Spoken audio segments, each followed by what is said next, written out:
আসসালামু আলাইকুম। দিগন্ত স্পোর্টসে আপনাদের সাথে আছি আমি মিজান ফারাবি। এশিয়া কাপে টি-20তে বাংলাদেশের সামনে আজ কঠিন পরীক্ষা। দুবাইয়ে বাংলাদেশ সময় রাত 8:30টায় শক্তিশালী ভারতের বিপক্ষে মাঠে নামছে টাইগাররা। পরিসংখ্যানে ভারত এগিয়ে থাকলেও হারানো একেবারেই অসম্ভব নয়। শিরোপার রেসে টিকে থাকতে মাঠের খেলায় টাইগারদের দেখাতে হবে দারুণ নৈপুণ্য। সুপার ফোরের প্রথম ম্যাচে টাইগাররা গ্রুপের শীর্ষে থাকা শ্রীলঙ্কাকে হারিয়েছে। ধীরগতির কন্ডিশনে শেখ মেহেদী আর মোস্তাফিজ মিলে 8 ওভারে তুলে নিয়েছিলেন 5 উইকেট। ভারতের বিপক্ষেও বোলারদের দিকেই তাকিয়ে থাকবে বাংলাদেশ। ভারতের ব্যাটিং লাইনআপকে থামাতে না পারলে ব্যাটারদের পক্ষে ম্যাচ বের করা হয়ে পড়বে আরো কঠিন।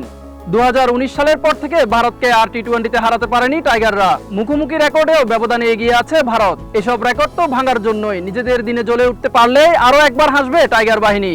বাংলাদেশের একাদশে কিছু পরিবর্তন এসেছে।